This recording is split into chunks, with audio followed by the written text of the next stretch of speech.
We're very pleased to have you here for our Master Lecture Series, and especially to hear Dr. Jeffrey Zeig. So welcome in virtual land, too, wherever you are. I had the pleasure of meeting Dr. Zeig a long time ago in Phoenix, Arizona, actually in the 1980s. And I was fascinated with Milton Erickson and his treatment choice, and I had no idea of what he did. Uh-oh.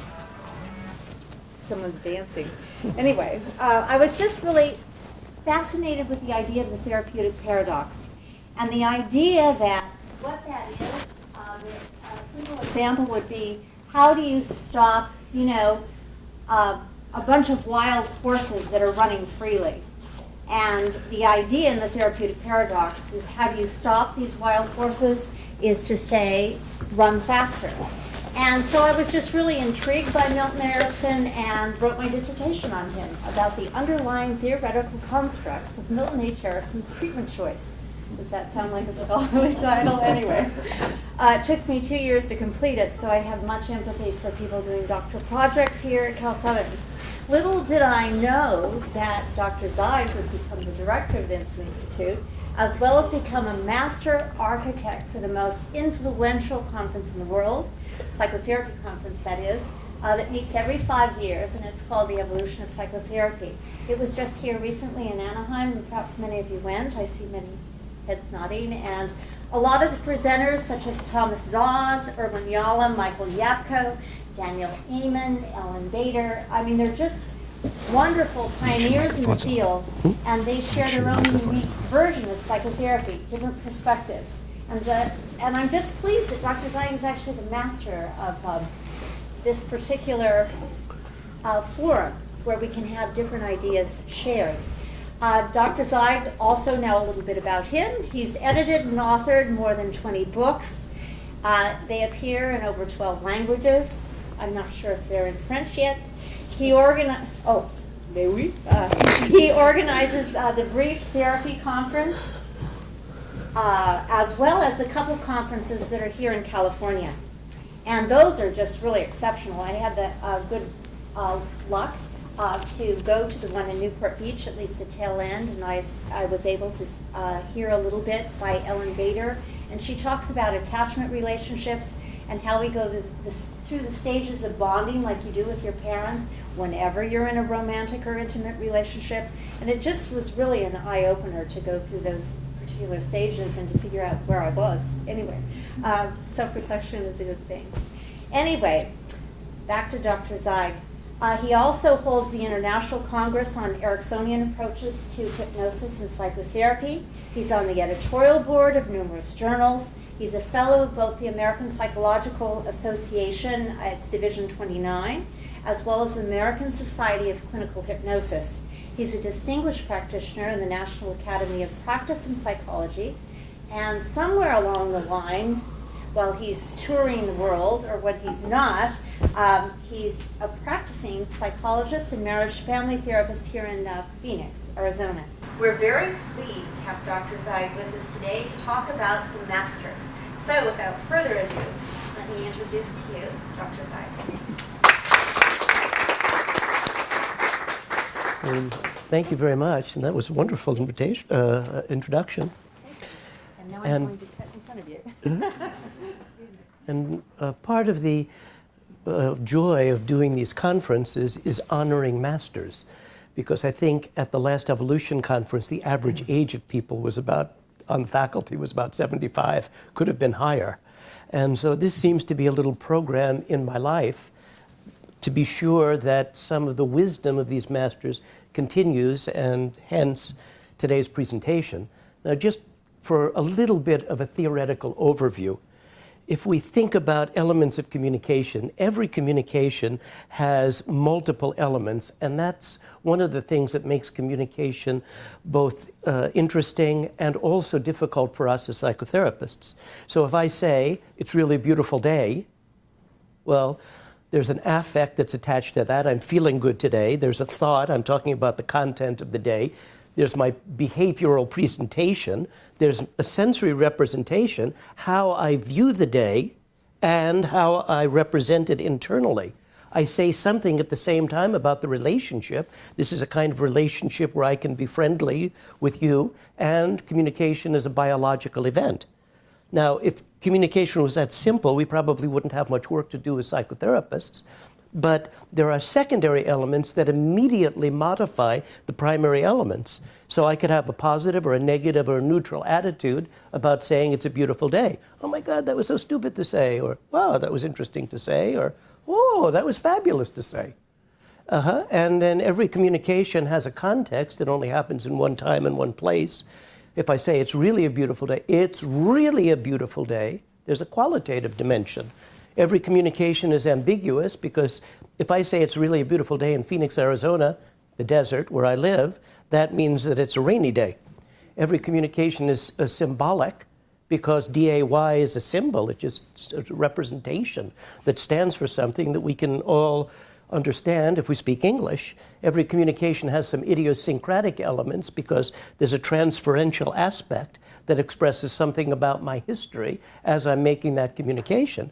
And every communication has a cultural aspect, we could say an existential aspect, we could say a spiritual aspect, it goes on.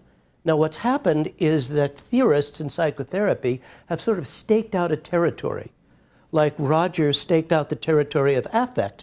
And so when he was presenting, his focus was on bringing out the underlying affect, where Beck would be working more with belief systems and cognitions, where Satir or Whitaker would be working with aspects of the relationship pattern, where Erickson would be notably ambiguous as a way of stimulating into play resources that have been happening. So as we traverse looking at these 5 different masters, we can have a little background about thinking about the level of intervention. And the point is that all therapists choose a preferred level of intervention, and there's not one true level of intervention as far as psychotherapy is concerned, but we're going to experience 5 of history's best, by reputation, psychotherapists, and we're going to see something and learn something about their level of intervention. The first one that we'll start with is the one that I'm going to spend the most time with because it's the one I'm most familiar with, which is Milton Erickson. In 1973, I was living in California, and I went to Phoenix, Arizona for the first time to learn from Milton Erickson. And then in 1978, I moved to Phoenix in order to be closer to Dr. Erickson and have more intimate contact with him. And effectively, Dr. Erickson was retired, and he referred patients to me, and so that was the way that I got into private practice. I left working at the state hospital where I was and went into private practice where I've been ever since. Not so easy to form a private practice, and Erickson was very kind to me in that regard, and also very kind to me in the fact that over those 6.5 years in which I was Erickson's student, he never charged me a penny for any of the time he spent with me, which was part of Erickson's humanistic style. So I give you a little tour of Dr. Erickson.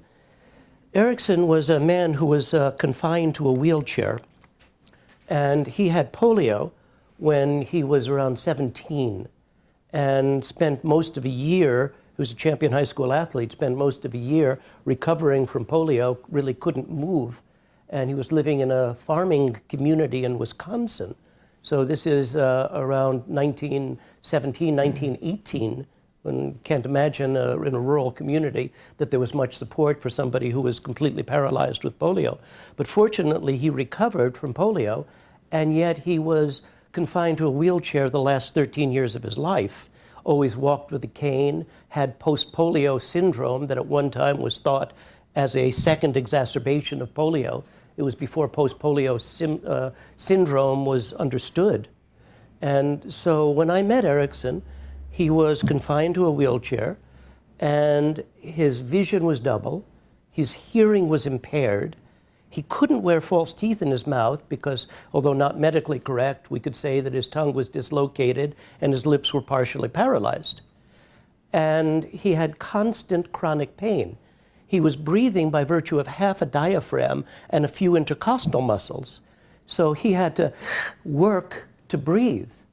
And his hearing was impaired. And he had a whole host of medical problems. He couldn't really use his right arm very well. We could say that he was quadriplegic, but that would be an exaggeration. He had some use of his left arm, but if he wrote, he had to guide his right arm with his left arm. He didn't have any use of his legs. When I first met him, he could push himself for a moment painfully off of his wheelchair and flop back into his office chair. And then he started to talk to me. And he started to talk with me about how to enjoy life. Now, I came because I read a book of his papers, and it was before Uncommon Therapy, the book that made him popular in psychotherapy circles, was published, 1973. I special ordered my copy of Uncommon Therapy, and I was reading it as I was driving down to Phoenix to visit Erickson for the first time. And if you haven't read anything about Erickson, Uncommon Therapy would be a good place to start, by Jay Haley. And it would be a good place to start because I think every psychotherapist should read that book. It's an excellent book that explains an aspect of how to do psychotherapy in a brief model. So when you saw Erickson, you were seeing a man who was limited. Well, not only were you seeing a man who was limited, you were seeing a man who was in pain. Now, whatever pain you had, whatever limitations you had, you were seeing somebody who was laughing all the time and was transcending his limitations and transcending his pain. So if he said you can enjoy life in spite of pain, you can enjoy life in spite of limitations, he was doing it right in front of your eyes. There was nothing hypocritical about him. Now, he was a genius, and his genius carried a lot of his psychotherapy, but within the first few minutes of being with him, I didn't care about his genius about psychotherapy. I just cared about his genius about life. I felt like I was with somebody who mastered life and who was kind and giving and interested in me and wasn't especially teaching me about psychotherapy, but he was teaching me about how to enjoy life, how to live life robustly. And I remember the second day that I was there, tears are streaming down my face. I was so moved by him. And I say to him, you know, Dr. Erickson, you're the most impressive human being I have ever encountered. To which he immediately replied, I'm just another old bozo along the path of life. Because he didn't want to be on a pedestal, even a pedestal that was made of marble. And he had this kind of corny Western sense of humor. He wore purple. This was like a purple leisure suit that his family made for him because he was colorblind. Purple was the color that he most appreciated. And he couldn't really dress in street clothes because of his paralysis and his infirmities. So they made these clothes. And he came from a Western tradition, so wearing Western ties was something that he often did. And his father was a cowboy, really. His father was a miner. Erickson was born in a dirt floor log cabin. Well, one wall was the mountain, 3 walls were the log cabin, and the wagon train came once a month, and then the mine dried up, and his father moved the family back to Wisconsin, and then went east in a covered wagon.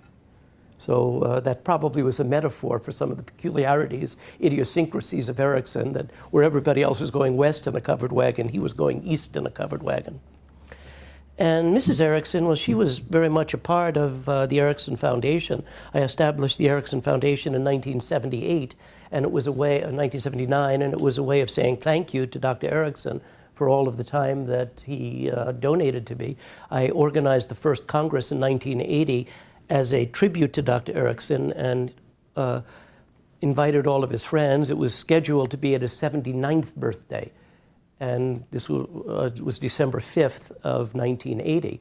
Unfortunately, Erickson died March 25th of 1980, and that was 9 months before the conference, but he got some of the gift because at the time that he died, 750 people were registered for the conference, and 750 people had never gone to a conference on hypnosis before. 2,000 actually came, making it even to this day the largest conference that's ever happened solely on the topic of psychotherapy. So this is Erickson, ostensibly the first time that he stood after recovering from polio. And I think that was his high school graduation picture. Erickson had 8 children. That's his parents that you see there. This was like a Christmas photo. And Erickson was a stellar intellectual contributor. So Margaret Mead, in 1937, I believe it was, Margaret Mead writes a chicken-scratched letter to Erickson. And I have the letter, and chicken scratched in that the corrections were made. It was obviously typed on a Smith Corona, a mechanical typewriter, and Margaret Mead wrote in the corrections. It wasn't corrected by the secretary. And she said, "Dear Dr. Erickson, I've been referred to you by A. Maslow," as in Abraham, who says that you know something about hypnosis. My colleague Jane Below and I are studying trance in Bali. Can you please send information? Well, Erickson sends back a perfectly typed 13-page letter with 2 absolutely perfect carbon copies, one for Jane Below and one for the files, outlining what 36-year-old Milton Erickson knew about hypnosis, writing to 36-year-old Margaret Mead. Margaret Mead sends back a half-page thank you letter. Erickson sends back a 17-page letter with 2 perfect carbon copies, outlining what he left out in the 13-page letter. And then Margaret Mead brings her videos to Michigan, and they establish a collaboration that existed until their death. And they were both born in 1901. Well, Gregory Bateson was married to Margaret Mead. And Bateson established the Center for Intercultural Studies. And this was when no information during World War II was known about the German personality and the Japanese personality.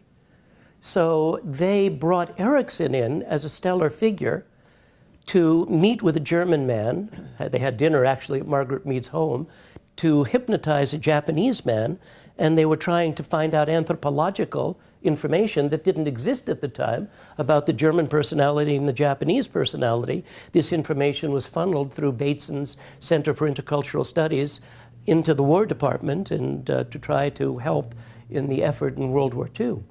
After World War II, there were the Macy conferences. Josiah Macy gave a grant to Bateson and said, study. And he had no idea what to study, but he brought together people like Norbert Wiener and eventually Heinz von Forrester, and cybernetics came out of those Macy conferences. Well, they didn't have a subject for the first Macy conference, so they invited Erickson. And Erickson was the subject of half of the first Macy conference, and they just, talked with him about his perspective, and then eventually the 6th conference, they brought in von Forrester, and now there's a record, but only from the 6th conference, but that gives you some idea about how Bateson and Mead valued Erickson. For the first Erickson Congress in 1980, I called Gregory Bateson, and I said, we're doing this conference as a tribute to Erickson, can you please speak at the conference? And Bateson was at Esalen at the time. He was living there in residence. And Bateson says, oh no, I'm too old, I'm too ill, I've got cancer. And we talked for a while, and he said, that Erickson is a formidable debater. This picture was when Bateson was speaking at Arizona State University. You can see that Bateson was a huge man. He was over 6 feet tall, and Erickson was diminutive. And I guess they had some repartee, and finally Bateson said, all right, I'll speak at your conference. And I said, well, okay, I'm going to press with the brochure. What's the topic? And he said, call it art or science.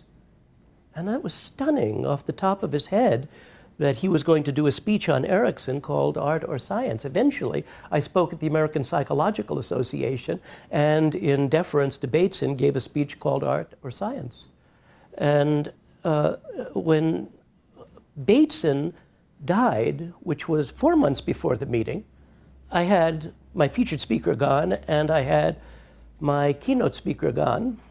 So I invited Carl Whitaker, but we'll get to that story in just a moment.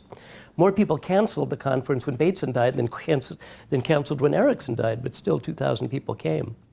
So that was me with Erickson in about 1974. I look the same, right?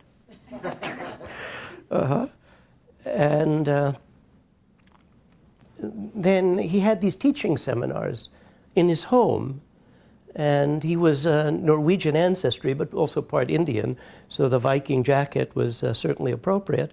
And that's how I remember Erickson. He was very frail physically, but intellectually so present and so astute about human behavior. It felt like you were almost with a mentalist, that he just was reading your nonverbal behavior at a level of precision that I've never could understand, or I've never seen anybody be able to replicate. Now, we won't take you through this genealogy, but from Erickson, there was Watzlawick, Haley, Rossi, Bandler and Grinder, Neo-Ericksonians, Bill O'Hanlon. Solution-focused therapy came out of DeShazer's work with Weakland, and that led also to Scott Miller's work on outcome-informed therapy, self-relations, and the work of Dilts and Andreas, and family therapy that was influenced, child therapy that was influenced by Erickson. He was really an intellectual powerhouse and very good at spawning intellectual heirs, and I'm privileged to be one of those intellectual heirs. But many people who were influenced by Erickson, including the Ackerman people, cognitive behavior therapy, amalgamated with Ericksonian work, strategic work, Reed Wilson's work, impact therapy. So the efforts of Erickson took people in many different directions. I'm going to show you a video clip of Erickson, but let's just talk about a couple of cases of Erickson to give you some of the flavor of what it was like to be with him. And I'll tell you one of my favorite Erickson stories. This is about 1978, and I'm a young psychologist. I got my PhD, well, maybe it's even before then. I'd say it was 1976. It was before I got my PhD, which was 1977. And I'm teaching introductory psychology at the university as I'm working my way through my studies. And I'm a pipe smoker. And I am the young psychologist pipe smoker. And I have European pipes, and I have a pipe rack with my collection of pipes, and a leather pouch, and a silver lighter, and pipe tools, and my custom blend of tobacco. And I'm sitting out in Erickson's garden waiting for my session with him, because when I visited Erickson, I was his house guest. I had no money. And Mrs. Erickson would come to the airport and pick me up, and I would stay in his home and be a house guest. So I'm smoking my pipe. He is wheeled through his garden and is going to his office, which was next to his home, and he sees me smoking the pipe. And then it's time for me to have my session with Erickson, and he starts the session by telling me a story. And the story is about a friend of his, and the friend was a pipe smoker. But the friend was awkward because he didn't know where in his mouth to put the pipe. Should he put the pipe in the center of his mouth? Should he put the pipe in the left corner of his mouth? Should he put the pipe in the right corner of his mouth? Should he put the pipe 1 millimeter away from the right corner? Should he put the pipe 1 centimeter away from the left corner? He was awkward. And the friend was awkward because he didn't know how to blow out the smoke. Should he blow the smoke up? Should he blow it diffuse? Should he blow it focus? Should he blow it down and to the right? He was awkward. And the friend was awkward because he didn't know how to hold the pipe. Should he support the pipe in his fingers? Should he hold the pipe bent with his wrist bent? Should he hold the pipe with a strong grip, with a loose grip? He was awkward. And the friend was awkward because he didn't know exactly where to put the pipe down. Should he hold the pipe in his hand? Should he put the pipe on the floor? Should he put the pipe on the table? He was awkward. And the friend was awkward because he didn't know how to light the tobacco. Should he use a wick match? Should he use a butane lighter, a wick lighter? Should he use a butane lighter? Should he use a paper match? Should he use a wooden match? He was awkward. Now, I swear to you, this story went on for 1 hour. I never knew there were so many ways to be awkward. Now, somewhere at the end of the hour, I must have gone hypnotically, indicating to him that I got it. And the story stopped. Well, 2 days later, I'm driving back to California, where I was living at the time. I got to Bakersfield. I remember the intersection where I was. I looked up at the stoplight, and I said to myself, I'm never going to smoke a pipe again. And I decided that I was never going to smoke a pipe again. And it was my decision, and it was my accomplishment. All that Erickson did was to tell me a little story, and believe you me, he had a lot of fun telling me that story. Now also, it was like asking the centipede, how do you move leg 42? He was using my conscious mind against my unconscious mind, because Smoking the pipe was so unconscious to me. But now when I picked up the pipe, I didn't know how to hold it. I didn't know how to turn it. I didn't know how to put it in my mouth. And he kept on going, pipe, awkward, pipe, awkward, pipe, awkward. And if there was anything I didn't want to be at that time, it was awkward. And so that was the way that Erickson worked. Now, I never asked him. I never said, Dr. Erickson, can you help me to stop smoking the pipe?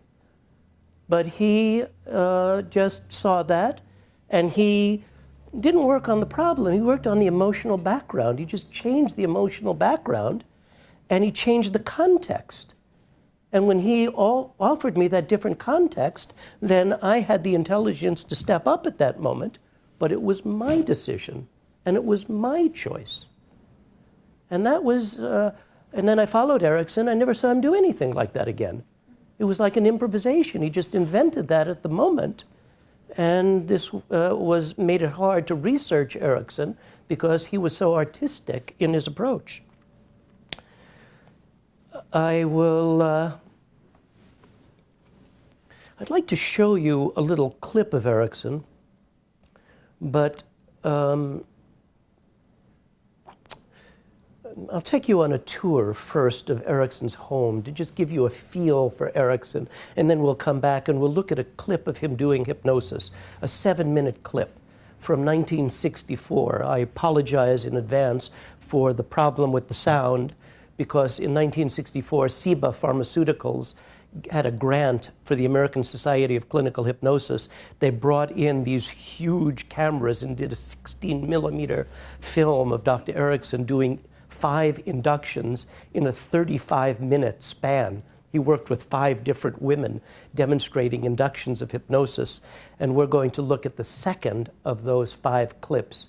It's just about 6 or 7 minutes. But just to give you a flavor of Erickson, this is my home, actually, because I live in the desert. This is an ironwood tree. I'm going to cue you to that because of the significance of how you will see it. This is a mountain called now Squaw Peak, named after an Indian, but commonly referred to as Squaw Peak. And when you read the Erickson literature, you read a lot about this mountain. This tree I had put on the stage of Symphony Hall in 1980 because part of my fantasy was that I would introduce Erickson, and that's why I organized the first Congress. But when I couldn't introduce Erickson, I put this tree on the stage of Symphony Hall, and it has grown for 30 years, and you see it's not very big. And the wood is very dense. It's so dense that it doesn't float. The Erickson Foundation that I established in 1979, and this was the street that I drove down in 1973 to find Erickson in an incredibly modest, lower middle-class neighborhood in Phoenix, Arizona. That's Erickson's home at 1201 East Hayward, where he lived 1970 until his death in 1980, and now it's owned by the Erickson Foundation. We bought it after Mrs. Erickson died, and we're creating a museum at 1201 East Hayward. If you ever come to Phoenix, you'll be able to come to that museum. So I walked up this path and past this cactus, which is actually a cactus from Orem, Nevada, where Erickson was born. And there was Erickson seated to my immediate left, sitting in this chair in his entryway parlor. And in 1973, I arrived there at 10 o'clock at night. I'm going to be his house guest. And the way that this happened was I wrote a frivolous postcard to my cousin who was living in Tucson. And I said, Ellen, I started studying about hypnosis. I started reading about Milton Erickson. He lives in Phoenix. If you ever go to Phoenix, visit Milton Erickson. He's a genius. And my cousin wrote me back, and she said, well, don't you remember my old roommate, Roxana Erickson? And in 1970, Roxana and my cousin and a friend of mine went to, I think, the Chinese New Year's Day parade or a Joan Baez concert together. And I remember that Ellen pulled me aside and said, Roxana's father's a famous psychiatrist. And I said, well, I won't hold that against her, because it really didn't mean anything to me. At the time I was organizing against the Vietnam War. I was working at the Institute for the Study of Nonviolence, which was established by Joan Baez. So 1973, I'm totally naive. I've got my MFT, my first license was a California marriage family therapy license, and I'm still a pretty green therapist. I walk into Erickson's home, and there he is, seated to my immediate left. I'm going to be his house guest. I hardly know Roxana.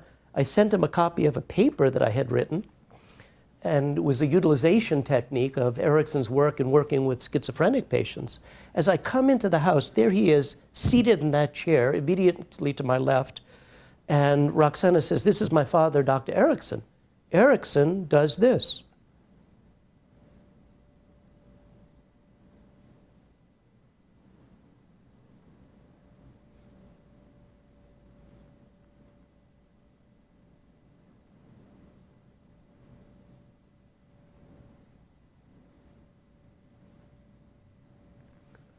I was standing there cataleptic. Nobody had ever said hello to me like that before. And that was a complete induction of hypnosis. And it was a nonverbal induction of hypnosis. And when you visited Erickson, immediately you were involved in an experiential world.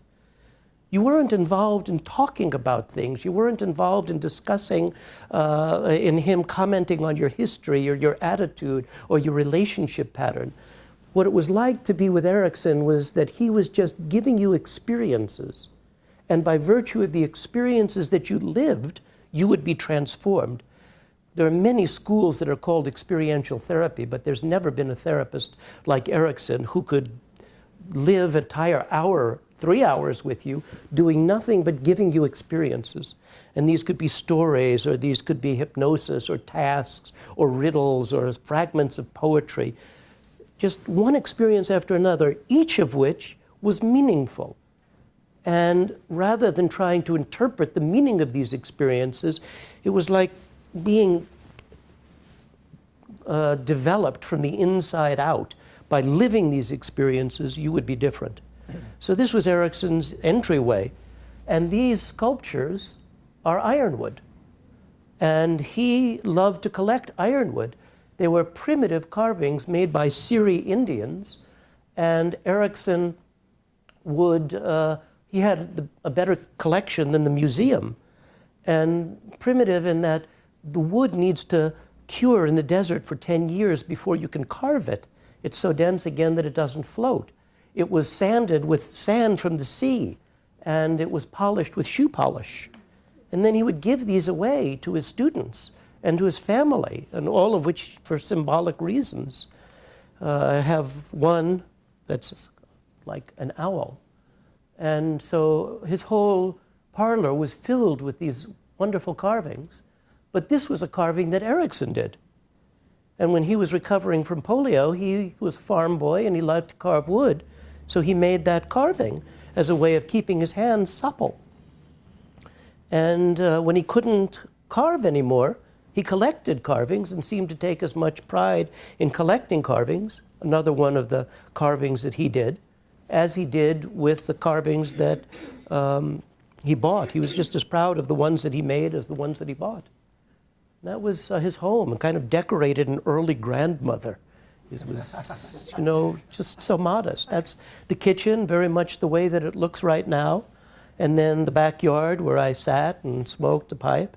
And then he did the teaching seminars in this little guest house. To say it was a guest house makes it sound ostentatious, but it was completely charming. That's a picture of Charcot hypnotizing his favorite subject, Blanche. And Charcot was Freud's teacher, taught Freud how to do hypnosis in Paris at the Salpêtre. And then Erickson's office, that was where I sat. That was the green chair. That was the hypnosis chair. And again, not comfortable. This is not a leaning back chair where you were going to relax when you did hypnosis. If you were going to be comfortable, you were going to make the comfort yourself. It wasn't going to be by virtue of some artifice. And the books that were published by him at the time, his parents on their 60th anniversary, they had 73 wedding anniversaries, the chair that he sat in, his office, just the way that it looks right now. If you come to Phoenix and want to visit the museum, you can sit in that chair and feel what it was like to be with Erickson. And when he died, we dedicated this bench on Squaw Peak because it was so important and so symbolic. And he sent people up this bench many times. And we put a plaque on it to Dr. Erickson for bringing a vaster perspective and a higher point of view to psychotherapy. So let's look at a clip now of Erickson and see Erickson in action. And I'm going to show you a clip that is really unique because this is such a difficult person to work with. And we could argue all day about whether or not hypnosis exists with this particular person, because some of you would say she's hypnotized, and some of you would say definitely that she's not hypnotized. And again, this is from 1964, a 16-millimeter film. Erickson has worked with the first woman. Now, when you listen to Erickson, everything that he says is precise. And there was no therapist in history who added a level of an incomparable level of precision as Erickson did. So he starts, tell me, have you ever been in a hypnotic trance before? And before makes that sentence into a presupposition. Before what? Before the one that you're in right now? Before the one that you're going to go in? And we'll see Erickson, not the way that I saw him, because when I saw him, he didn't have false teeth in his mouth and was confined to a wheelchair, but this is 64, which was 9 years earlier than I had seen him. So can we cue that, and can we show that DVD of Erickson? There we are. And there's two segments to this. It's called a fractionation induction, where you put the person in, bring them out, put the person in, bring them out. If you diagnose this woman's personality structure, it would be an interesting exercise to think about the type of person she is. So let's look at this video of Erickson. Tell me, have you ever been in a trance before? I think so. You think so?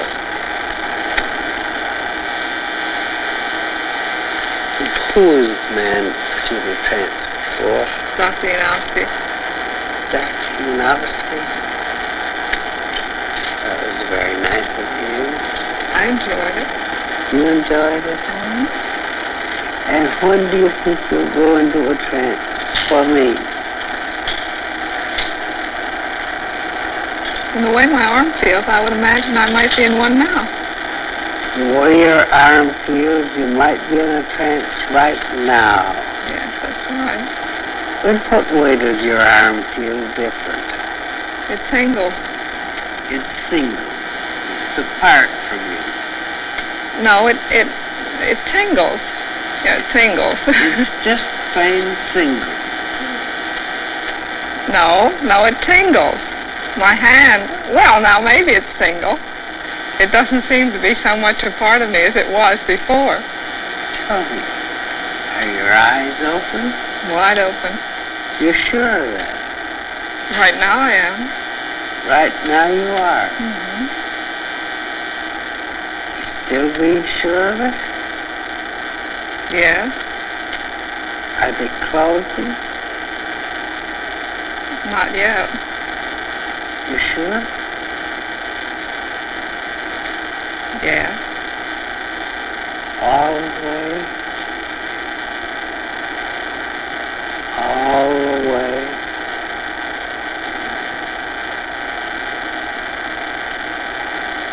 And staying shut all the way? All the way?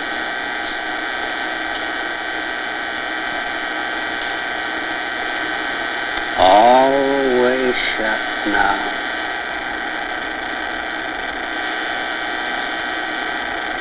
And take a deep breath and go way deep into a trance.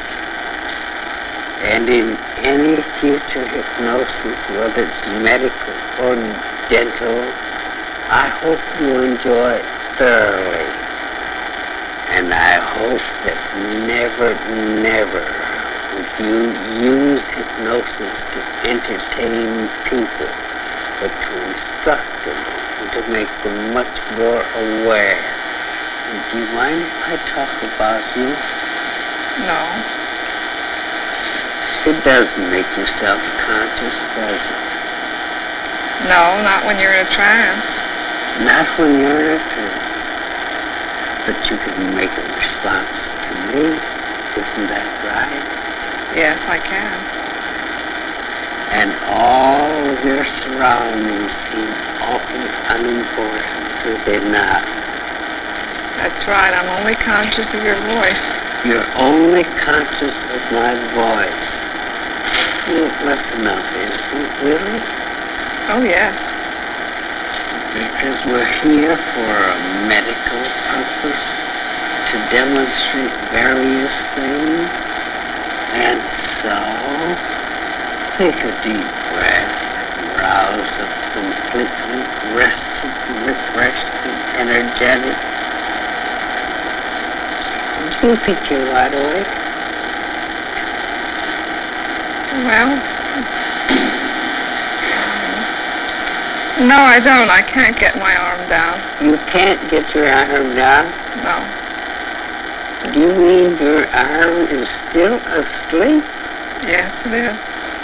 Well, let's change things for it. Let's have the other arm sleep. How does that feel?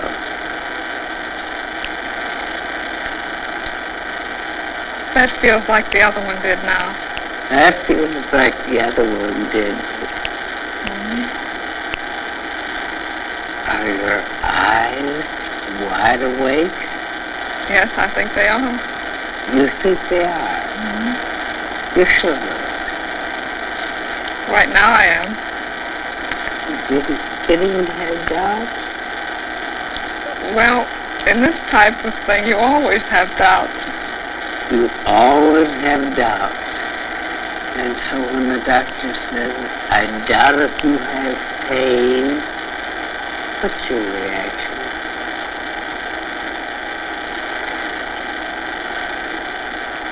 I don't know. I don't suffer from pain very much.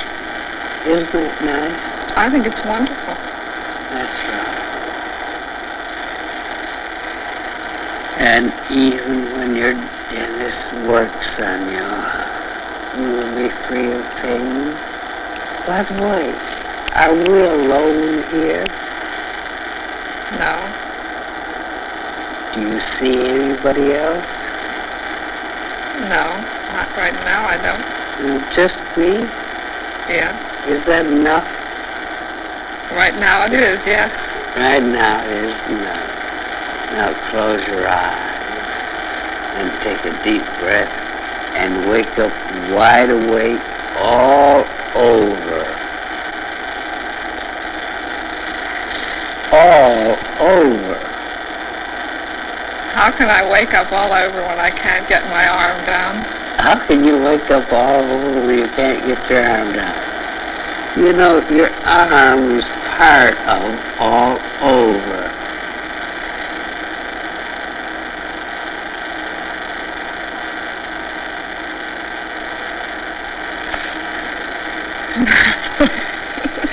Now I think I'm awake. Now you think you're awake.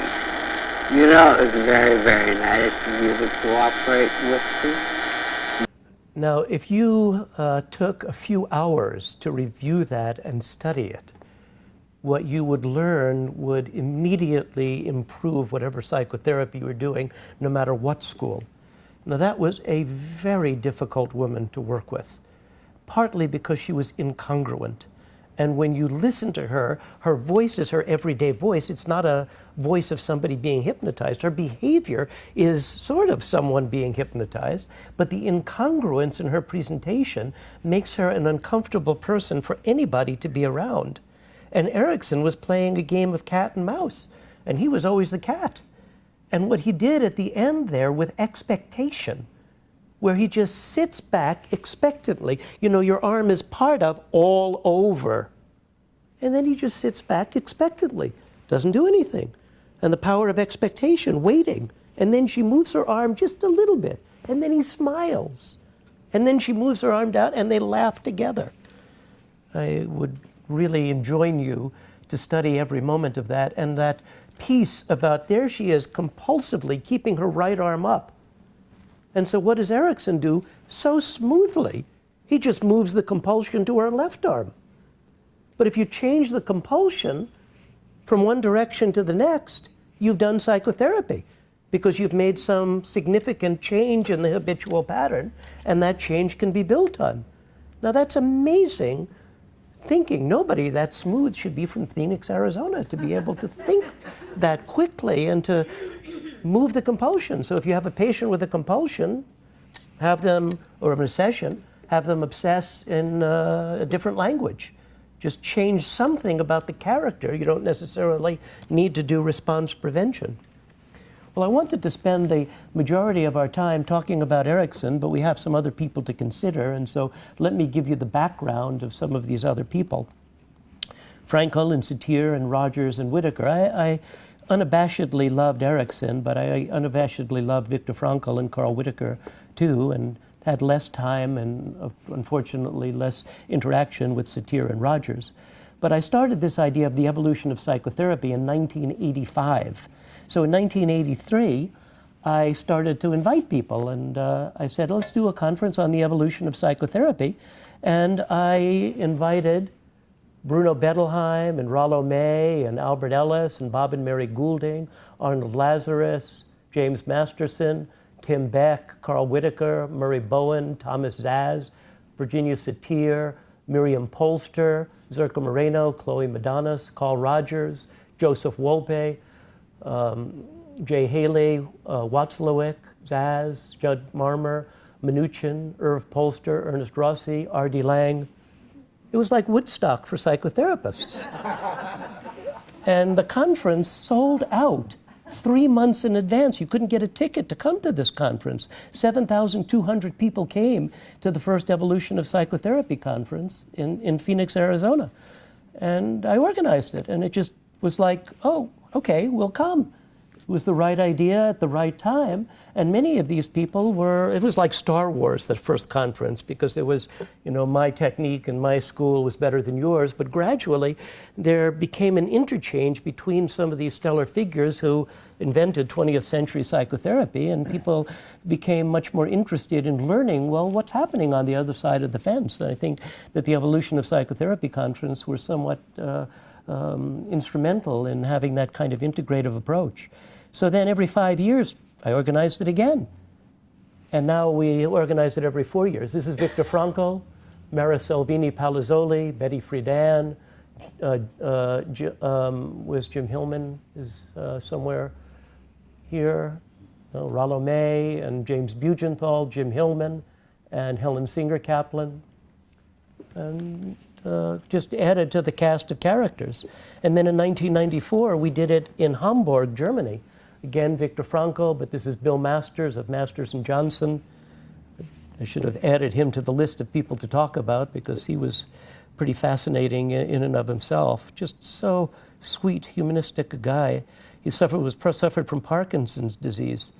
And I went to his home and had dinner with him in Tucson and turned around, and the next thing I knew, he was on the floor because he just got crippled by an attack of Parkinson's disease. And the next day, he came to my workshop, and because he was interested in learning, and so took a taxi, even with his Parkinson's disease, and came to my workshop in Tucson, Arizona. Really so thoughtful and loving. And then we did the conference in '95, again, a little bit of an expanded faculty. Bill Glasser from Reality Therapy, Don Meichenbaum. And 2005, this was the largest evolution conference. 8,600 people came to Anaheim. And then, as Barbara said, we did it in 2009 again. And the next evolution conference, 2013, that's Gene Houston, Francine Shapiro. So I've been a little bit blessed in having contact with some pretty stellar people over the years, and they've been really kind to me, and I hope that I'm doing them a little bit of a service by being here today and talking about some of their impact. The next Evolution Conference will be in Anaheim in December of 2013.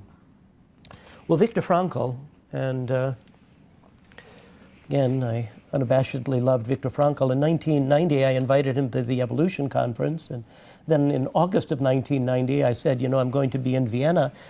Can I meet with you? And he said, no. He said, I'm too busy. I've got sciatica. And, call me from the airport. So I got to the airport in Vienna, And I walked out of customs, and there was a payphone there, and immediately I called him, and he said, "Come over." And so I left my bags at the airport, and I went to his house on the Marianengasse, and was greeted by this diminutive Austrian man. And if you haven't read Man's Search for Meaning, it's required. I can't remember, 5 million copies of the book that have been sold in so many editions in so many different languages, and it's truly an inspirational book. He wrote it in his mind when he was in the concentration camp. This is Auschwitz. And he was in I think 5 different concentration camps that he was moved to, and he had written Man's Search for Meaning prior to going into the concentration camp, lost the manuscript, and I think rewrote it in his mind, and then rewrote it when he got out of the concentration camp, and gave up the rights to it. So he never really received anything for it, and wrote about his experiences in the concentration camp and the essence of how meaning would be a pivotal concept, whereas Freud would be libido, and Adler would be like the will to power, and for Frankl it was more meaning. And so I go into his home in 1990, and he has me sign his guest book. Well, now I pick up the first guest book, and the first entry is Martin Heidegger. And I'm signing this guest book in the lineage of Heidegger and Jaspers and Husserl and all of the existential philosophers who Viktor Frankl knew. And then he shows me his home, and I think he had 27 honorary doctoral degrees on his wall. He was that beloved. University of Berlin, University of Argentina, and I don't think Kissinger has 27 honorary doctoral degrees. And in the middle of these honorary doctoral degrees, there's this ratty certificate from the San Diego Flight School for soloing a Cessna when he was in his 70s. And I'm a sport pilot. And I said, "Professor, I'm interested. What is this little certificate doing among all of these treasures?" And he says, "Well, when I was young, I was a mountain climber. And there's still trails outside of Vienna that are named after me because I was the first person to explore them. But then I developed this aversion to flying. And so I decided I would fly a plane." And he soloed a plane, and Mrs. Frankl learned to fly the plane.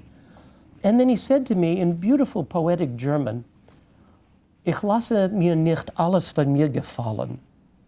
And you couldn't translate that perfectly into English, but basically it means there's some things about yourself, there's some things about myself I don't have to tolerate. And I can't even tell you how many times I've said that phrase to myself, "Ich lasse mir nicht alles von mir gefallen." I think that's the correct German. And gives you some of the profound nature of how Viktor Frankl operated. And this is I think 1990 on the podium at the Evolution Conference in Anaheim. So Viktor Frankl is doing a keynote speech. And he's talking about his experiences in the concentration camp, and how Göring is standing on a podium and going, and if he points his finger this way, you go to the work camp, and if he points his finger this way, you go to the death camp.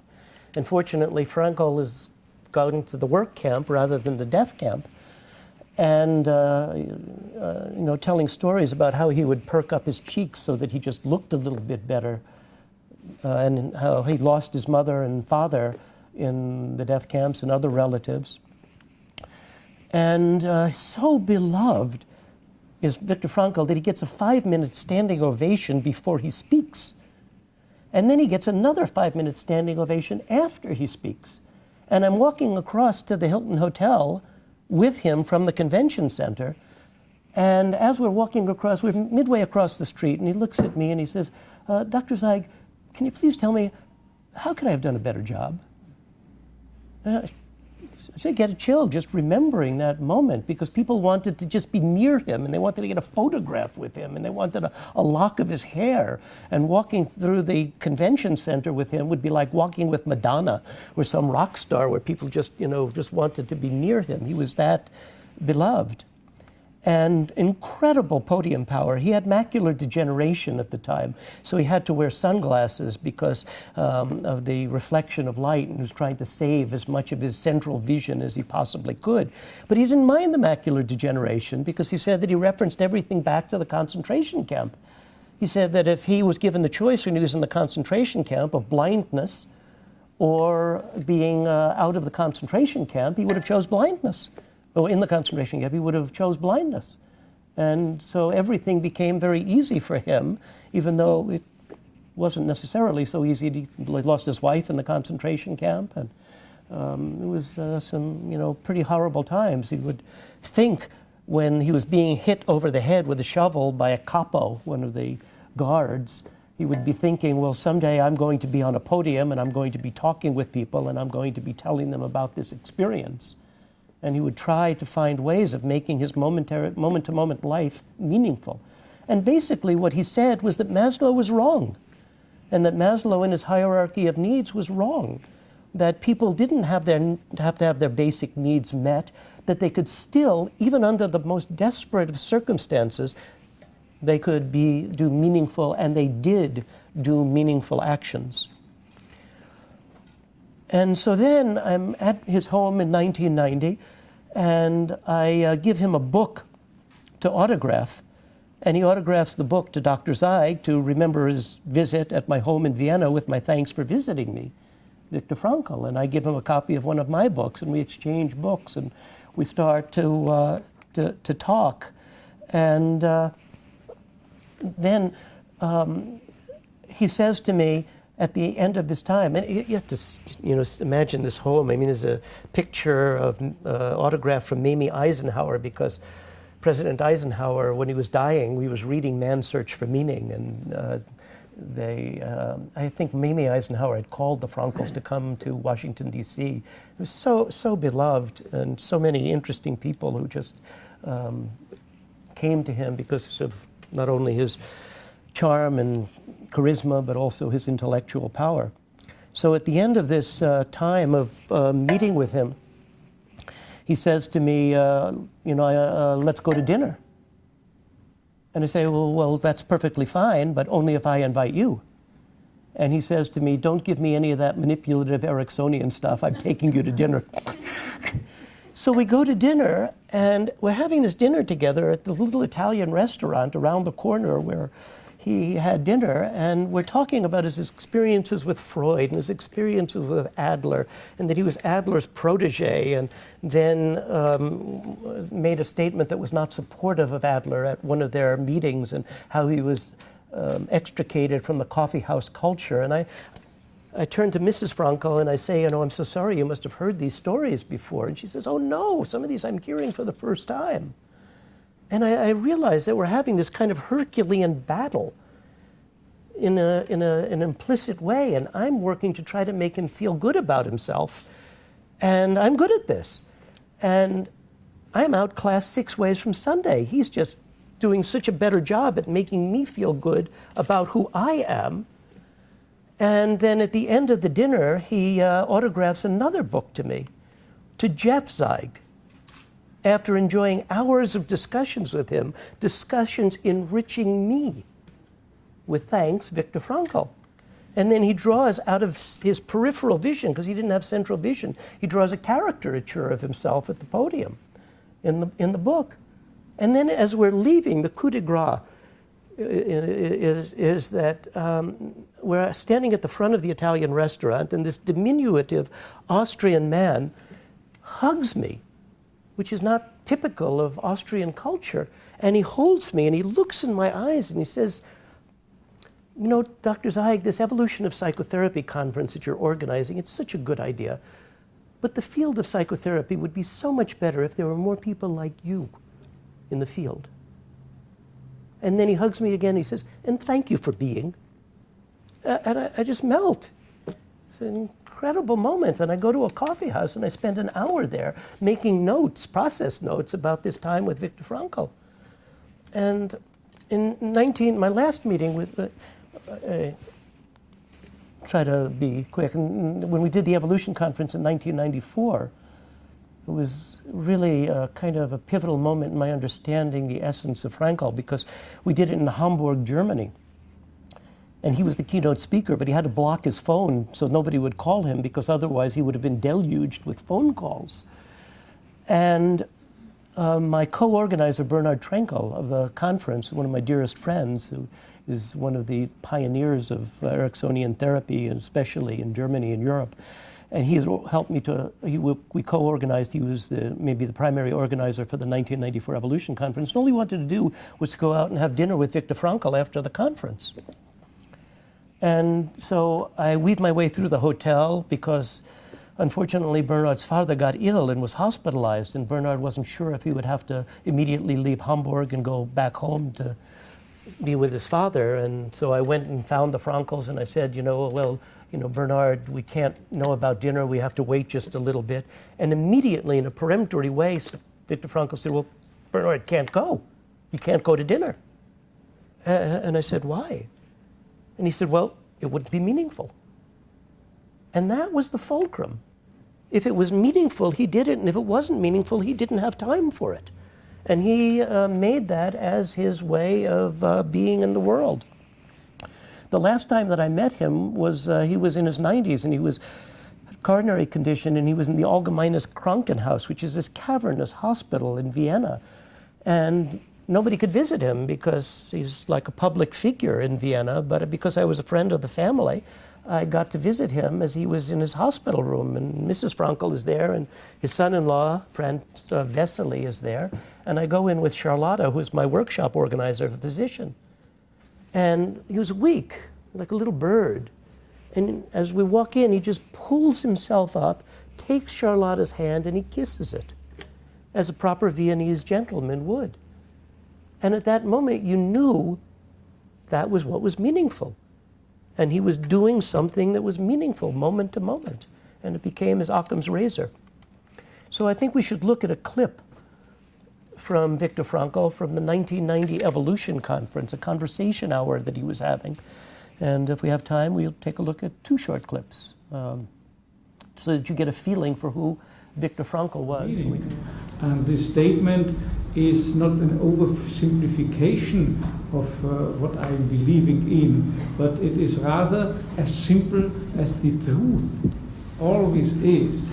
And this is that even in a situation where you have no freedom at all, including the freedom of choice, the freedom of decision, you always, and any human being always retains up to the last moment of his life, up to the last breath of himself, retains the freedom to choose the attitude toward that tragic situation.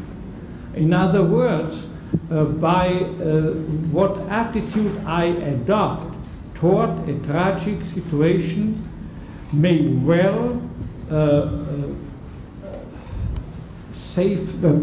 spare me despair, because despair is always due to the absolutization of values. So if I think, for instance, if I were a woman, and I think the absolute value of a woman, the absolute meaning, the unique meaning, the ultimate meaning of a woman's existence lies in procreating life, in getting and growing children, then I fall into despair if it turns out that I'm infertile, that I'm not able to have children because my obstetrician has told me. Then I despair because I've absolutized the value of procreation. But if I'm aware that life is so full of potential meanings, meaning potentials to actualize, that this is just one among a multitude of potential meanings, then I need not despair. I can see a meaning, find a meaning, fulfill a meaning in helping others. For instance, in setting up a group of women who have no children, cannot never get children, and find in a common efforts, find meaning in life in spite of all that. Could I make myself understood? So meaning is always available under any conditions. The potential meaningfulness of life, in other words, is an unconditional one. I think what we'll try to do is to move on to some of the other people, but I hope that that gives you some of the flavor of who Viktor Frankl was. And then maybe when we archive this presentation, we can add in some of the other clips because they give you interesting insight into him. Like he was asked a question at the conversation hour, how would you be with Mengele?